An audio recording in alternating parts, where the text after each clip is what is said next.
Rubber-ducky, you're the one. You make bath time so much fun. I don't know the rest of the words, but I'll keep singing and you are. Mother! Don't use my loofah! I'm not going to use your loofah. This is my loofah. It's the one with the little bow on it. It's very manly. Please, can I have some privacy? Thank you.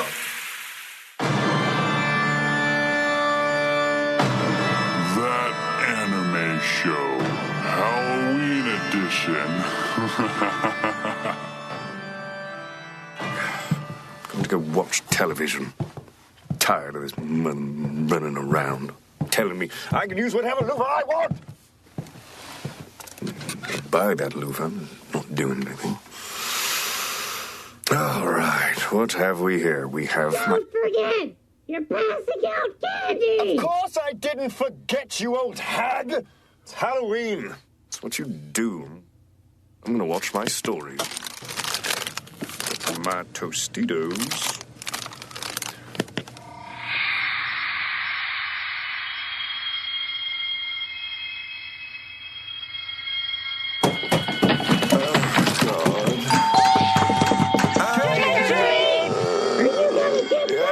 Yes! Get the stupid door. Piece of crap.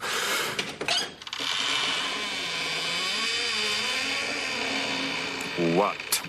Trick or treat! Oh! God, you... well, you little shits. Here's one for you, here's one for you, and you in that delightful clown costume. Do you see that house down the street? The one that reeks of pretension and talent? That there. That is where you'll find the best candy. So you just go over to that Tatum household. All right? You have a great time. The rest of you, fuck off. All right. Back to my butt groove. There it is. All right, back to Tostitos. Now, let's break out the TV Guide, which is still a legitimate publication. I don't care what anybody says. I love my TV Guide. All right, what's on my favorite? Reality TV.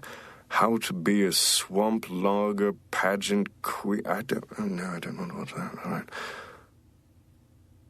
Oh, look at that. That Anime Show Halloween special.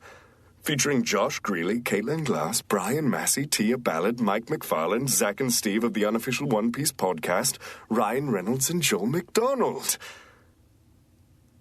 That sounds horribly boring. All right, spooky readings. I like the sound of that on a Halloween evening.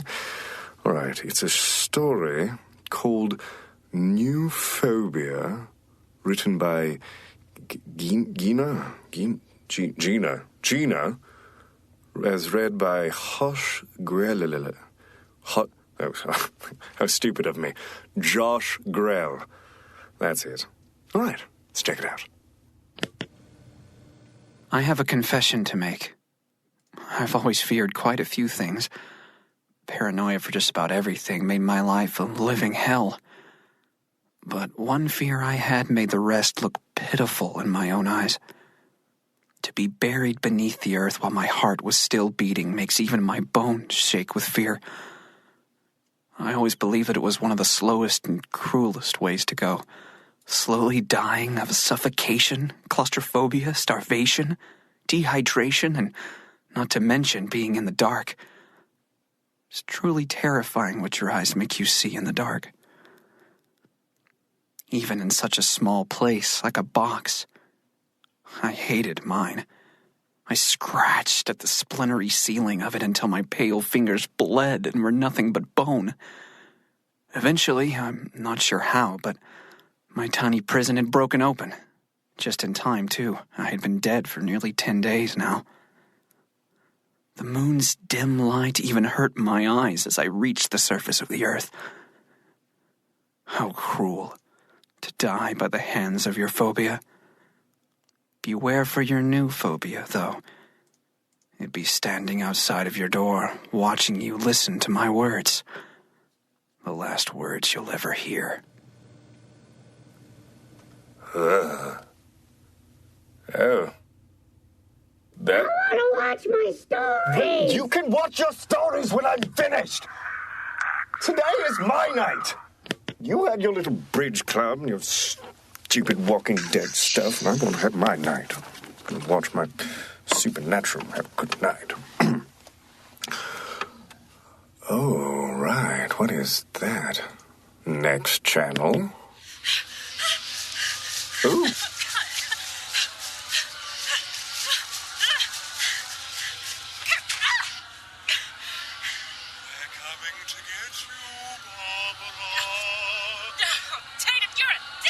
Yeah, he's a dick. It's probably raining out, so you should probably take an umbrella or something. But if you're already wet, it's like, what's the point, Oh, right? my God. Next.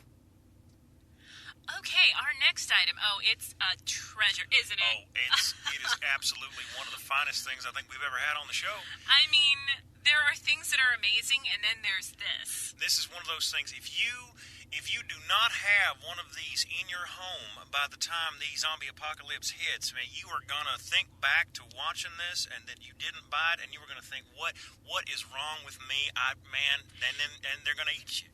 They're going to eat you. Now, at this time, we ask you all to please silence your phones. And silence your pie holes. The performance is about to start. All right, TV guide. Edify my fine ass as to what's next. Let's see here. Huh. All right. Closer, or Closer. Well, whatever. Written by Quinn. Read by Caitlin Glass. Oh, I would date her so hard. Mainly because Mother would hate her. Let's watch. Like every other parent, mine had always wanted to take pictures of precious moments. Most of them consist of me with food on my face or other cliches. I recently found a box of these photos. They were all old Polaroids. I still have the camera that was used to take them. I took a stack of the pictures out of the box and started looking through them. About halfway through the stack, I noticed something. A small black smudge. I thought it was just something on the lens, but it seemed to appear in every photo and gradually got bigger as I grew older in the pictures. I'd finished that stack and decided to move on to the next. And there it was again, that same black spot in the corner. I quickly flipped through them, eyes barely grazing over the picture before changing to the next. I'd gone through about 8 years' worth of pictures when I started to see something in the black spot. Outlines of something that was barely visible. I started looking closely at each photograph, trying to find out what it was. Like always, as I progressed, it got closer and closer. I gasped as I looked at one picture. What I initially thought was just a smudge had turned into a face. It was slightly transparent. It had 2 large pits for eyes, a big, wide, toothy, evil-looking grin. It was so close, much closer than it had ever been before. The mask was hovering behind my smiling 12-year-old self. I dropped the picture back into the box. That was the last picture I had ever taken. It's been 3 years since then. I closed my eyes, breathed out, then got up and put the box away. I walked back to my room and steered clear of mirrors and any other reflective surfaces. I sat at my desk and opened up my desk drawer. I looked down and saw it, the camera that had taken all of those pictures. I grabbed it and held it in front of me, facing me. I took a deep breath. 1, 2, 3, click. The picture slid out from the slit and started developing. I took it out and set it on the desk. I waited and waited. The picture slowly coming into view. I got up from the desk and walked over to my bed, grabbing my book and slowly making my way to the desk. I sat the book down gently and closed my eyes. I patted around for the picture. Once found, I picked it up and held it in front of my face. I quickly opened my eyes and screamed. I didn't see me. I saw nothing of mine. All I saw was that face. Mother, we're getting rid of that bloody Polaroid you have. You have a cell phone. Got a stupid camera on it. It's 1080p. I don't know how to use that damn thing anyway. I guess it's because you want to shake it like a Polaroid picture. Come on. Oh, God, I'm way too white for that. All right, next. On the seemingly unfuck-upable task of dusting the exhibits after repeating... Unfuck-upable, I like that. Next. Next. Leave that wet bitch alone. Tostitos, you're my friend. There has to be something good on. Please, God! This is God.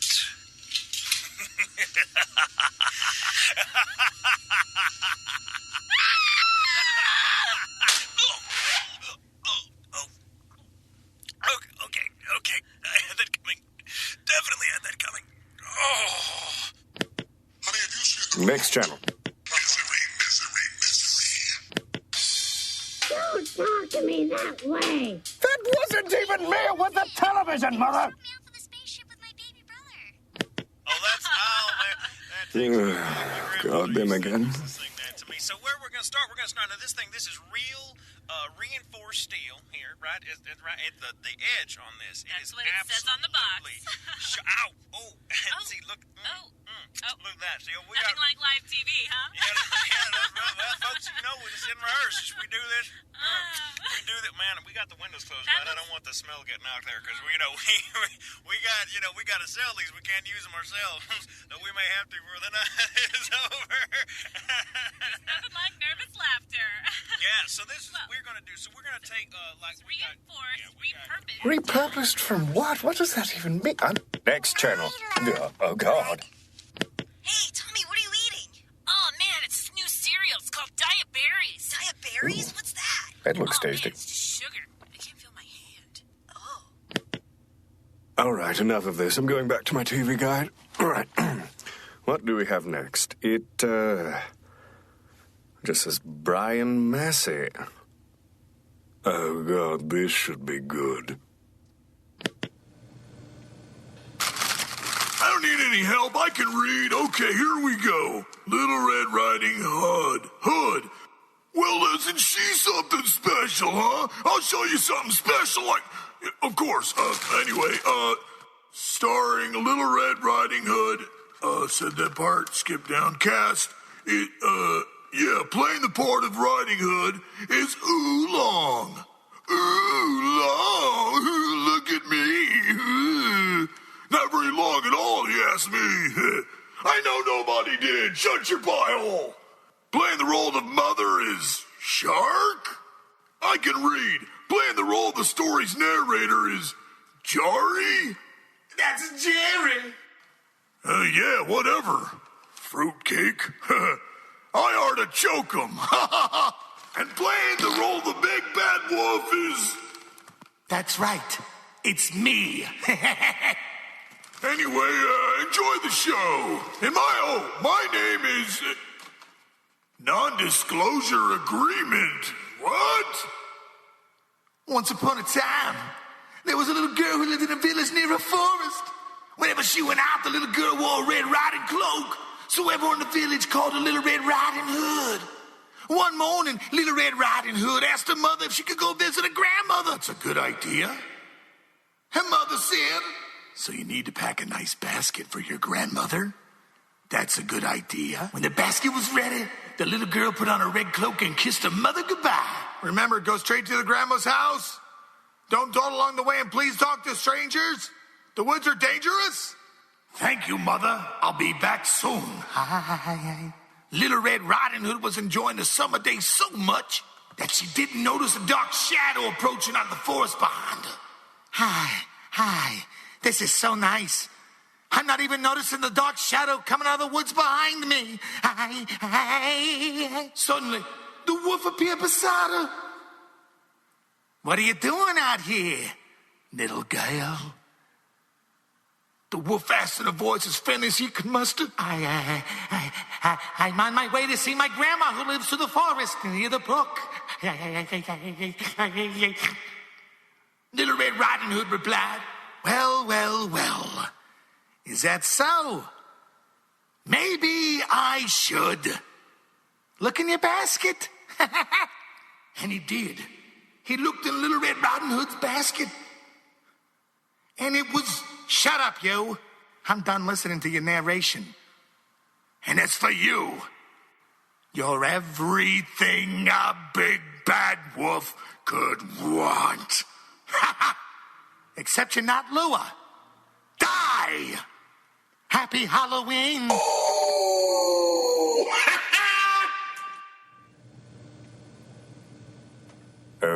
Okay, Bryan Massey, the man of 1,000 voices. All of them sound like they come from Patty and Selma's crotch. Anyway, let's see what's on. That is very astute. How long is this gonna take? As long as it needs to! Oh. I might have peed a little. I think I just did. Let's see what else. Oh, I love this one. Oh, because the piggies are in there. Little pig, let me in. Not by the hair of your chinny chin. Then I'll huff, and I'll puff, and I'll blow your house. No! Tatum, please! Can I use your fucking conditioner now? Jesus Christ, asshole! Yes, here! Fuck you! I see what he did there. I like that.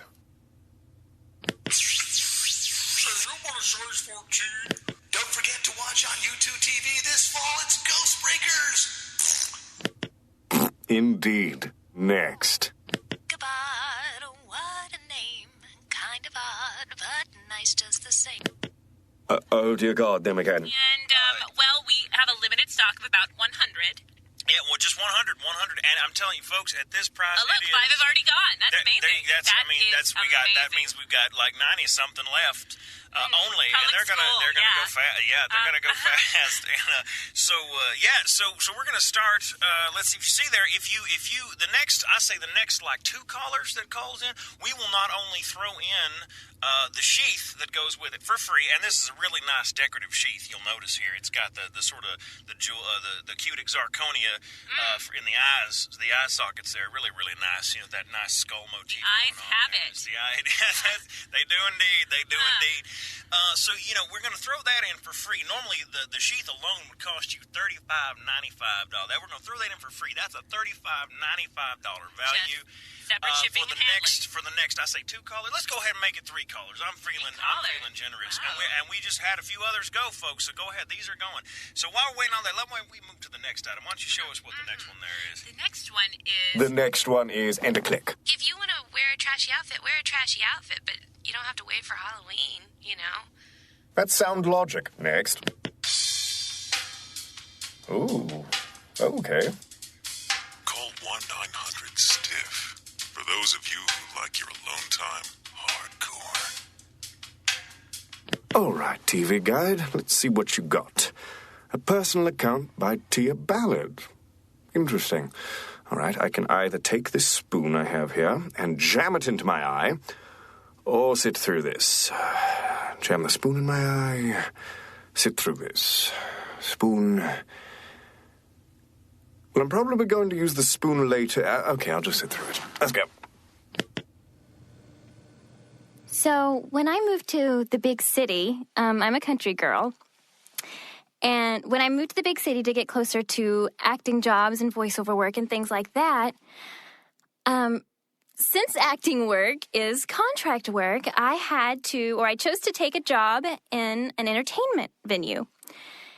And this entertainment venue is a restaurant, and you're entertained by different characters or whatever. You know, people dress up as characters, and you go and entertain and make people laugh as they eat. Well, this particular restaurant, it used to be an old school. It was open in the 1920s, and it was very old building. There are no windows. It's completely bricked in. It's the safest place you could possibly go if there's a hurricane or tornado or something like that. But because it's hidden off like that and closed off, it's very, very dangerous. It feels very dangerous. Because the whole thing is, if you're protecting yourself from something on the outside, what if something that is inside and you want out? It used to be a schoolhouse, and a lot of accidents happened in this schoolhouse. They had an elevator. They do have an elevator in the place. It wasn't an elevator at the time. It was, I don't know what you call it, like a dumbwaiter type of thing, where you take your dirty clothes and you put them down and blah, blah, blah, blah. Well, they turned that into an elevator. But it always had this big open vent that you could, take things up and down. Well, more than once, a child has fallen down that, and I believe one girl actually died. Another time, a little boy fell down the stairs, tumbled down the staircase, and he died as well. There was a fire at one time. All sorts of things have happened to this poor little building over the years, and because of that, a lot of people think that this place is haunted. There are sounds. There are strange feelings. You know that feeling sometimes you get when you're in a room or a strange house and you feel like someone's looking at you? That's what you feel when you're in this place. And it's an all-the-time feeling. It's not something that comes and goes. You always feel a presence there. They've had psychics come in, and psychics have said, yes, there are people here. They're not dangerous. They're playful. They're fun. But it always, makes your hair stand on end, knowing that there's something there. One girl has seen a little girl upstairs. There's a bar upstairs. One girl has seen a little girl dancing there by herself. Another time, the manager let ghost hunters come in to check out the place. While they were there, every light in the restaurant burst all at one time. Just, they even got it on camera. They all went out at the exact same time. And to this day, the manager will no longer allow people to come in and ghost hunt because he can't afford to replace all of the lights again. So little things have always happened. My story, and I was walking through the back of the restaurant one night. I was by myself. And since this restaurant is so closed off, a lot of the tables are closed off into rooms by themselves. Well, there is several little boys, and they were running around the restaurant because it is a kids' restaurant. They're more than welcome to go and explore or whatever. So 3 little boys were running, ran right past me. The third little boy didn't look like the others. He was completely black from head to toe. He almost looked like a shadow. It was in the corner of my eye, and the restaurant is very, very dim anyway. So I really didn't think anything about it. But when I saw him run past me, the other boys kept going, but he turned into one of these rooms that was closed off. The little boy that was running in front of him actually saw him in the corner of his eye, and he turned around and looked. So this boy saw this black shadow dart into this room. I saw him as well. I thought it was a child. I thought he was just one of the boys. And I went in to follow him. I thought I would, tease him a little, like, what are you doing in here? And kind of chase him out. So I go into this room, and there's no one there. No one at all. And I look up, I look down, I look under the tables, nothing. And this room is completely blocked off. It is by itself. There's no possible way. I know it wasn't just me seeing things because this little boy saw someone too. So I stood there for a second in the room and just kind of try to get my bearings because, you always wonder, did I see what I saw? I don't know. I turn around to leave, and out of the corner of my eye, a little shadow, about the height of my waist, a little shadow kid, rushes out of that room. Next. Oh, yes. Yeah.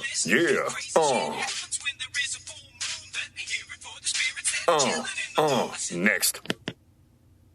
I can't take this. Am I asleep now, awake, or what?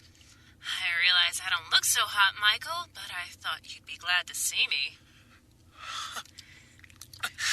Tatum, you're hurting my feelings. Hurting your feelings? Has it occurred to you it might be unsettling to see you rise from the grave and come visit me? Sorry to be upsetting you, Tatum, but I had to come. Aren't you supposed to be buried someplace in New York? Yeah. Your parents came to my funeral. I was surprised by how many people... Oh, Jesus, really? Your intestines are in my fucking lap, thank you! Oh, God. Oh, that's horrible. Oh, that's gross. We'll be right back, people, shortly after these here messages. My heart beating, they can hear it. It's about to beat out of my chest. I'm so terrified. Yes, I have that effect on women. I was quite a looker in my day. Yes, I've heard so, Mother. Next. Wow, this is quite Oh, God, you guys. It is a duplicate of Ed Gein's barn. Now, folks, let me tell you, this was made special for us here at this network. You're only going to find this here tonight, because once this goes, it is gone. There is this. How many of these do we have? Two. We have two. Yeah. We have two. We may just have one, because I may buy one for myself right now. What are they going for right now? Let's see. What do you think? All right, let's see what's next. Movie Night by Derek, read by Mike McFarland. Oh, that guy. Here he has a pretty car. Let's see. You were excited for this day. You should be, after all. You've been working hard. You deserve to have some fun. For tonight, you planned a movie night with a couple of old friends. Horror movies, as was customary since your younger days. You all watched with wide eyes and shaking hands while cracking jokes and denying feeling any fear. Nobody wants to be the wimp, right? It was around 4 a.m. when the last movie stopped, and everyone headed home, leaving you all alone. You jumped at the creaks and moans, which seemed much more noticeable after the night of ghosts and gore. Eventually, you decided to go to bed, but not before one last trip to the bathroom. The walk seemed long and daunting, as it always does after a night of scares. You kept looking back, checking for something lurking in the shadows. You knew you were acting ridiculous, but the feelings seemed to linger. Not even sleep would calm your mind. You tossed, turned, and mumbled all throughout the night. No sense in denying it. I know you did. I saw you. You know, I love that man's voice. You're pretty when you sleep. Thank you. Next. Oh. Hi, my name's Ginger. Call me now. 1-900-STIFF. That's not enough numbers. I was going to say that. Next. How you doing? You could have been a contender, Rock. I want you to eat thunder and crop lightning. Chasing chickens. Hey, why am I chasing chickens, Nick? Oh, I didn't like this movie the first time. Next. You're not even British.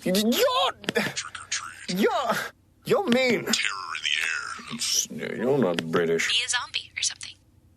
Oh, good Lord. This duplicate, this very faithful duplicate of Ed Gein's barn, is going for about $1,000.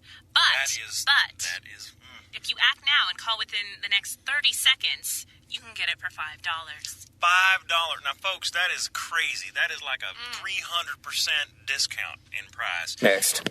Yes. Oh, I've seen this.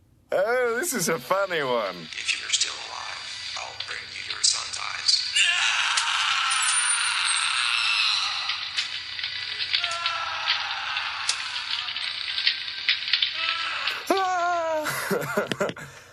Oh, that was fun. All right, TV Guide, what you got next? Oh, the unofficial One Piece podcast, Scary Spooky Halloween Spectacular with Zach and Steve. I love those guys. Oh, this should be fun. I'm going to go for that. Tostitos? Getting a little sip of my tea. All right, boys. I'm ready for you. All right, Steve. You know what time of year it is? Yes. Oktoberfest. Let's drink some beer.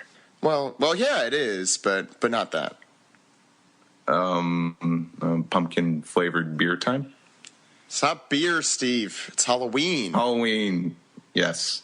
Yeah, okay. It's Halloween, and it's that time of year that we get spooky and scary and dress up in costumes. But we already went to conventions this year. Okay, Steve, just follow my lead here. It's what I pay you for.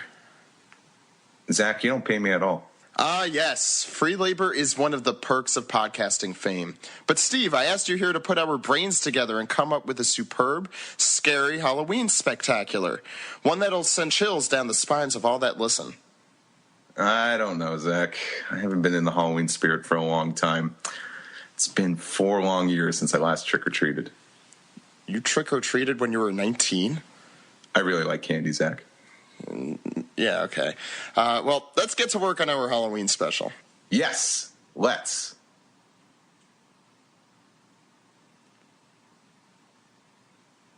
You wanted me to start? Well, yeah, I don't know what to do. Oh, well. What about you? Yeah. Halloween. A hollow of ween. The ween of hollow. How about we just do a piece-by-piece segment on the Thriller Bark arc for the podcast? I mean, that's the most Halloween One Piece gets, right? Come on, Zach. We can't just keep talking about One Piece all the time. People are going to think we're nerds or something. Oh, sorry. Got a text message. That's okay. All right, what about we do this? We'll make a brand new podcast. We'll call it the Unofficial Halloween Podcast. And we'll release an episode during Halloween every week, then every 2 weeks, then every month, then whenever we feel like it, and then never again. No, Zach. No more podcasts. Fine. What do you have in mind then? Maybe we could do a parody off of old horror movies. And I could do my Vincent Price impression. Hello, boys. I've been waiting for you. Quiet Jody. Isn't that from The Simpsons? Oh, yeah, I know that, but I was just using that as an example. It'd make more sense if you quoted a Vincent Price movie, wouldn't it? Not necessarily. Have you seen a Vincent Price movie? Of course I have. Like what? The Great Mouse Detective. You see? You don't know a damn thing about what you're talking about. Okay, fine. Jeez. Let me think here. Ooh, how about we do a song about Halloween? It'll go something like, oh, Halloween, ain't it a scene, the tricks and the treats, and this is sounding too much like Broadway. We're never going to freaking finish this. Well, what comes to your mind when you think about Halloween? Well, me, I always think of The Nightmare Before Christmas. Oh. You think of that? What's wrong with that? Nothing. I, just think it's odd you would think of a Christmas movie as a Halloween movie. Me? Well, what the hell are you talking about? That movie is completely disturbing and petrifying and crazy characters and designs. It's totally Halloween. The movie is about Jack discovering the meaning of Christmas. It has Christmas in the freaking title. But there's Halloween Town, and the intro song is called This Is Halloween. Oh, please. It transcends into a Christmas story after the first arc. And Tim Burton directed it. Okay. Tim Burton did not direct The Nightmare Before Christmas. He only wrote it. I hate when people screw that up. Like, Tim Burton has directed anything good in over a decade or so. Have you seen Big Fish? I have not. It was really good. He tried to deviate from the standard and do something new. It worked out well, but it did bomb in the box office. After that, Burton's been doing the same grayscale generic crap since. I'll have to check it out on Netflix. Yeah, you should. I will. God damn it, we're supposed to be doing a Halloween special. I don't know. Maybe we should just skip this one and do something for Election Day. Ooh, yeah, we could have Mitt Romney and Barack Obama. No, let's just do this. We gotta think. What's a good Halloween tradition? Egging houses. How about something more audio-based, Steve? Scary stories? Yes, that's perfect. It's a spoken form of entertainment. Why didn't I think about that? Okay, so what do you got? Okay, so there's this guy. This guy, good, and? Yeah, so there's this guy, and he kills people? Okay, now let's bring in some character depth here. Come on, let's... Well, maybe we can make it occupationally based. Cool. Like he's an evil repo man, or an evil dentist, or an evil hockey player. This sounds like you and your terrible wrestling gimmicks right now. So it seems. How about an evil janitor? Ah, yes. That's an undesirable, wretched form of employment. That's the perfect choice for an antagonist. Okay, so what does this evil janitor do? He kills people. Okay, now you're just being a little bit too anticlimactic here. That's Zach, I'm not being anticlimactic, okay? Why I have you know well, whatever. Okay, so we got the evil janitor. Why is he evil? Well, he used to work in a high school. Okay, that's perfect. Now, teenagers are, we all know, the most annoying bunch of people. They drive anyone to the brink of insanity and murder. So, what else do you got? Okay.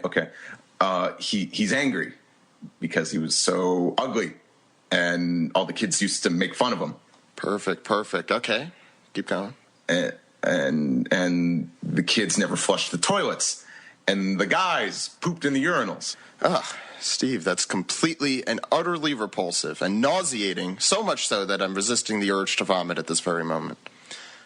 That is exactly the kind of stuff that is appreciated in horror. Now this evil janitor needs to look gruesome. What are your ideas? Well, he's in an old raggedy janitor's uniform, and he has a mop for a hand to clean all the filth. Great, we're on a roll here. How does he kill the kids? Well, he takes his mop hand and he mops them to death in the face. And he uses his waxer to wax someone to death. And then he could stuff another kid's mouth with cleaning packets, and they could choke on cleaning packet soap to death. I like it. Okay, he should also be disfigured, though. All the best horror villains are horribly disfigured. Yeah, he got his face messed up from a bad janitor accident. Okay, I think we got something here. Should we go ahead and record this thing, then? Yeah, sure, okay, but shouldn't we write down all this so we have something to go off of? We'll improv this shit like we always do. You ready? Yeah, let's do this thing. Okay, let me get set up. Okay, I think we're all set here. Okay, on 3. 3, 2. Whoa. You said on 3. Yeah, and? You started on 3. You can't go on 3 if you start counting it at 3. Okay, on 1 then. Is it 3, 2, 1 or 3, 2, 1, go? Okay, I'll point my finger after 1. So does that mean I go first? Yeah, you go first. Why do I have to go first? It's your story. I thought this was a joint venture. Okay, fine, I'll start. I don't want you to start. It's my story. Okay, fine, then you could start. Can I do Vincent Price? No, you cannot do Vincent Price. Okay, fine. Ready? Yep. Okay, 3, 2, 1. And next. I'm Jason Statham, and I love You don't get his story because you want to do Vincent Price. Only one of us does Vincent Price. Next. She's happy and he's worried, but something's kinda dirty. For anime the nerdy, it's Tatum and Terri. Ba-da-da-da. Next. Oh my god, it's so hot. I'm not watching that next. Although seemingly solid, you can see right through his body. You're paralyzed mostly out of fear, but partly out of curiosity. I'm seemingly solid. Clarice Starling of the FBI. Seen it. And look at the detail. You got the blood stains there on the roof. Okay, that is pretty neat. Here, and this little portico area. You've got body parts hanging from that. And those, I mean, this is just the gift that keeps on giving. If you've got that member in your family that has everything that just, they're so difficult to buy. I mean, I know, like my mom, every Christmas, every birthday, Mom, what do you want for your birthday? Oh, I don't want nothing. It's fine. But I can't get away with getting her nothing. If I were to give her this. She sounds insufferable. Oh, well. Well, she kind of, no, but, you know, she'd like this, though. She would love this. Bucket included. Yeah, bucket included.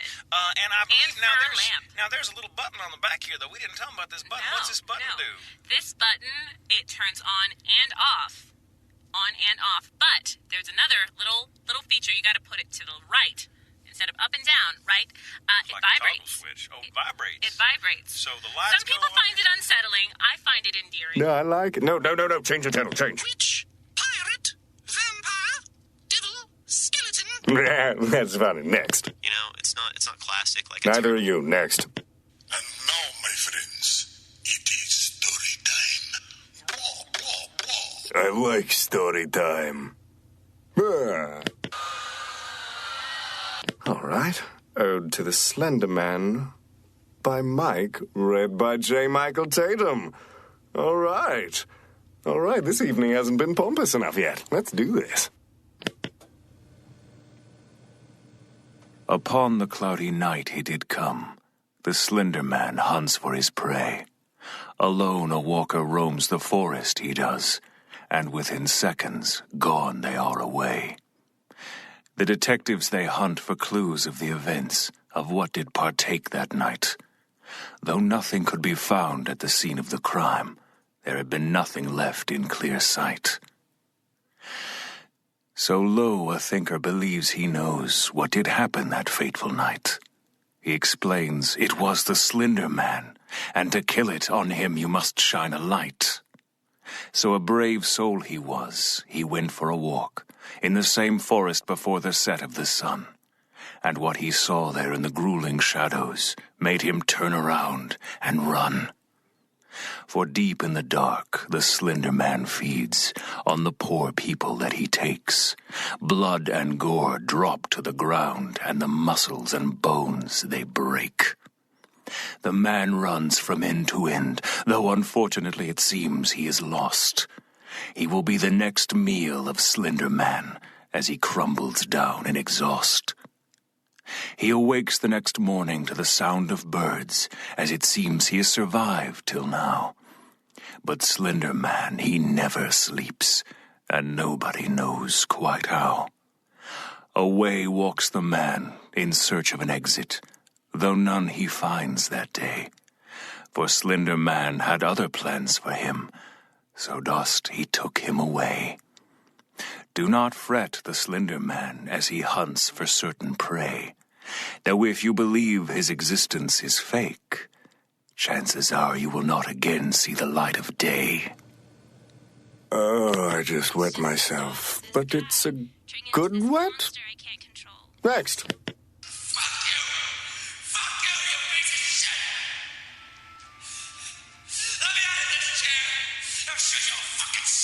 That's some language there.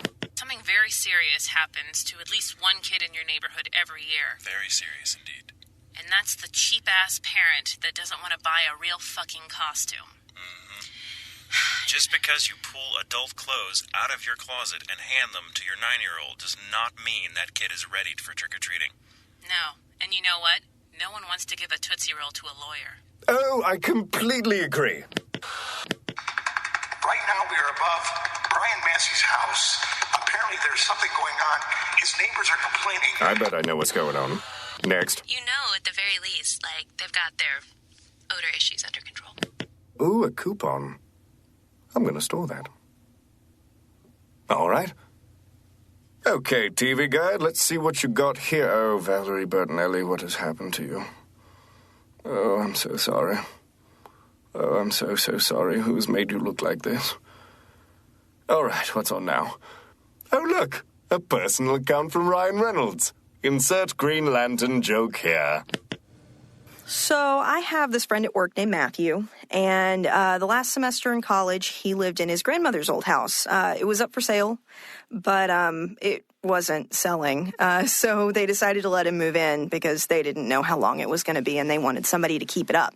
So a couple of days after Matthew moved in, he started coming to work, and he wasn't sleeping well, and he started telling us that all these freaky things were happening in his house.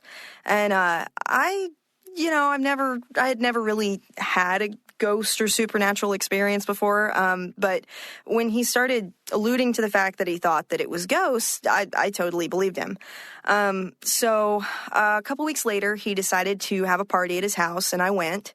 And when I entered, this house was built probably in the late 60s, early 70s, and nothing about it had been changed. I mean, you walk into this house and it's a time warp. You feel like you've walked into the 70s. I mean, right down to the Harvest yellow and avocado green appliances. I mean, totally out of the 70s.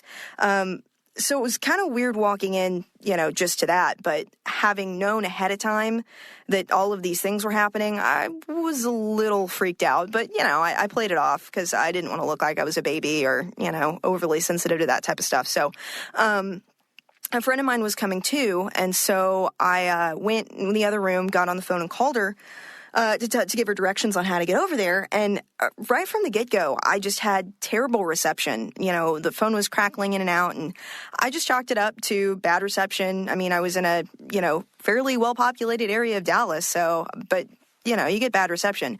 So, that was pretty normal. And then towards the end of the conversation, she goes, "Ryan, would you stop that?"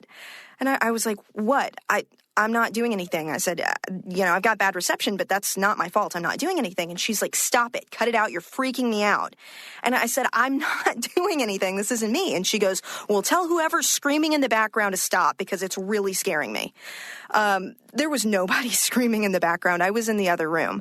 So that was the first thing. And I was a little rattled by that, but I thought maybe she knew that the house was haunted and she was trying to get to me. So I go back out, and Matthew's like, "Hey, let me give you a tour of the house." And I said, "Okay, that's great." So he starts walking me around the house, shows me the bedrooms and stuff like that. And then he's like, "Well, let's go upstairs."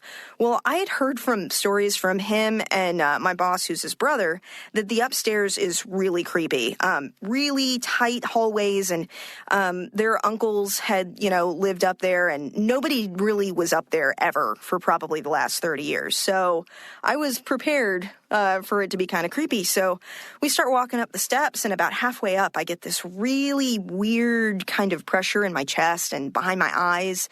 And then I start to get kind of dizzy and feel like I'm sinking into the step, and freaked me out. I got up to the top of the stairs, and I was like, wow, that was really weird, but maybe I just imagined it.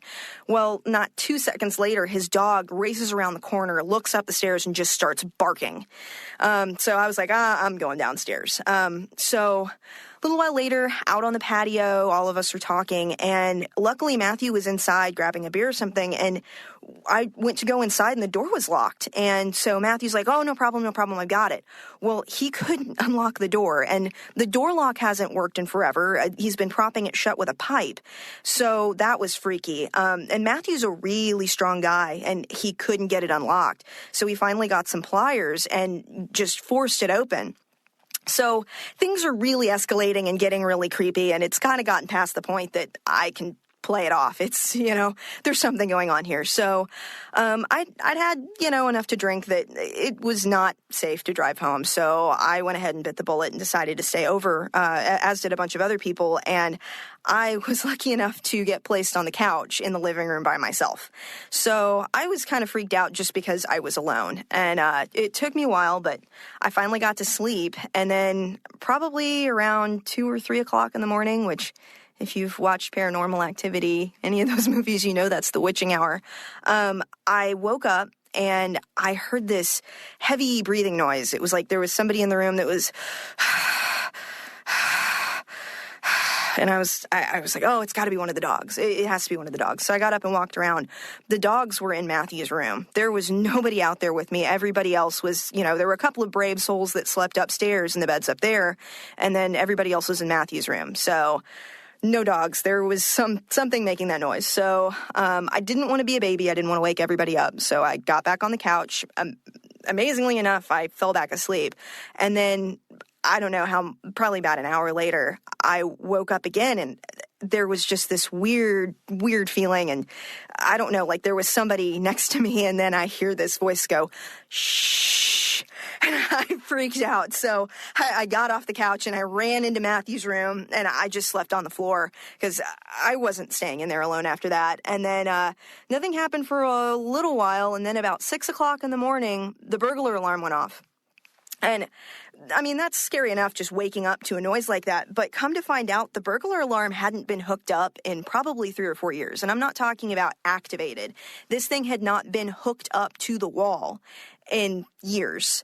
So that was about the time that I decided it was time to go. So, and everybody else did. So we all got up and we're saying goodbye to Matthew, and the lights started flickering, and that was when it was time to go. So the house has actually been sold since then, so I would be really interested to talk to the people that have moved in since, because they've done all sorts of renovations and things, and I'm sure that whatever's living there isn't very happy with that. But that is my supernatural personal account.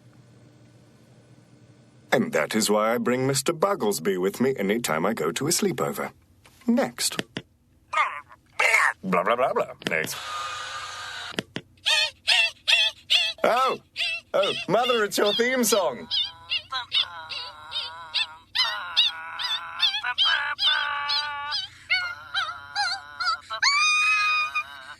I'm deaf now. Next.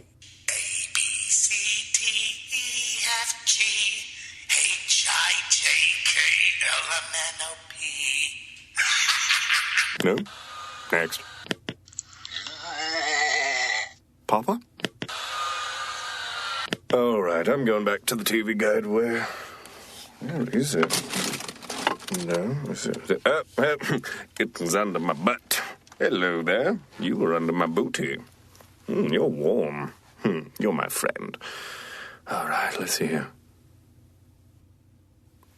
The Little Girl at the End of the Road by Jordan. All right. Read by Terri Doty. Screw it, I'll watch it anyway. It was around 5:15 in the morning, and I was about to head off on my walk to school. Many people question why I go to school an hour early. My friends say it's too early, and my parents say it's too dangerous. After only a couple minutes of walking, I decided to take a different route that would add only a few more minutes of walking. I ended up on what looked like a post-apocalyptic closed road that led to an empty land outside of the residential area. Being the dumbass that I am, I decided to follow it. At the end of the street was a small forest that looked like it had been set ablaze several years ago. As I walked through the rubble, something stuck in the fallen branches caught my eye. It was what looked like a letter written by a child. I pulled out my cell phone from my pocket and used the light to see what I could make from it. The page had numerous tears and had been written with red crayon. I want the screaming to stop. I want the screaming to stop. Please make the screaming stop. Those words were reiterated over and over again. At the bottom of the page was a picture of the little girl who looked like she was filled with melancholy. The only thing that came up in my head was a little girl whose parents would fight, but I may have been wrong. When I looked up, I saw the girl from the picture with several bloodstains on her clothes, and in an instant, I felt something grab the back of my shirt collar and throw me to the ground. I saw the dawn sky for a moment and passed out on the cold ground. When I opened my eyes, I was in front of my locker with my girlfriend standing next to me, waiting for me to open it. What happened? Who was that girl?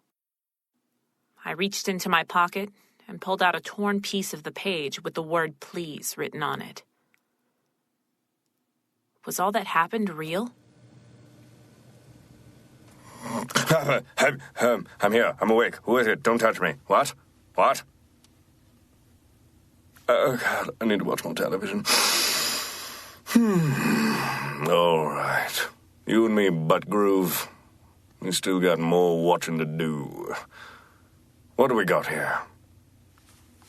Where's my remote? Oh, there it is. I was a Godzilla. You are. Next. Maybe we're dead. If we're dead, what does my ass hurt? Yeah, that would be me. God, I hope we're dead. You're not. This is real. The game is called Devil Dance. Oh, we did that at my quinceañera. Okay, next channel.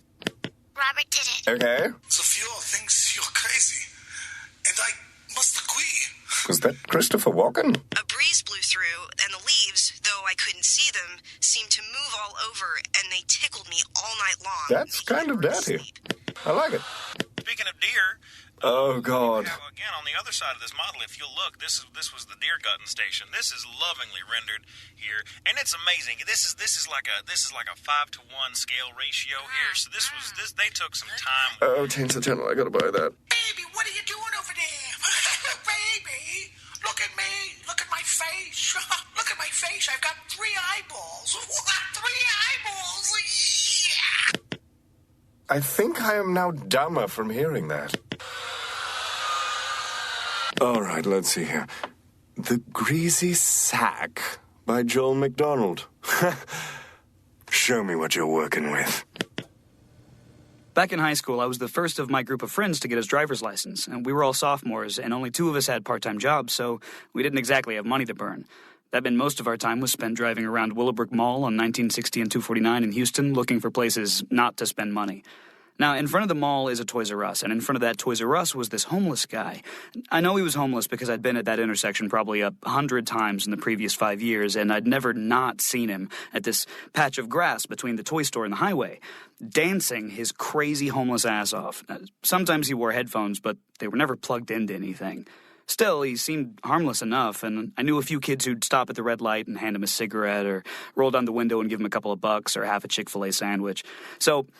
it was right after Halloween in 1997, and it was about 10 o'clock at night, and me and 2 friends, Mike and Alex, were driving around in my dad's little 2-door Nissan Sentra.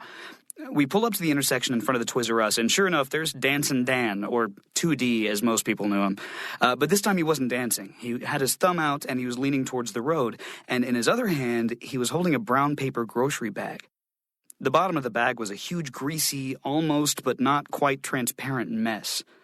"You guys wanna?" I asked. Mike, who was in the passenger seat, shot me a look like he didn't think I was serious. "Sure," he said. Alex in the back was less open to the idea, but before he had time to say anything, I was pulling over to the shoulder, and 2D was walking towards us. Mike rolled down his window. "Where are you looking to go?" I asked. His whole head was in the window, forcing Mike to push back into the headrest. "Just to that shell up the road," he said. "Not the racetrack," he said, a little louder than before. "Hop in," I said. And Mike got out, moved the seat forward, and got in the back with Alex. Dancin' Dan slid the seat back into place and crawled in just as the light turned green.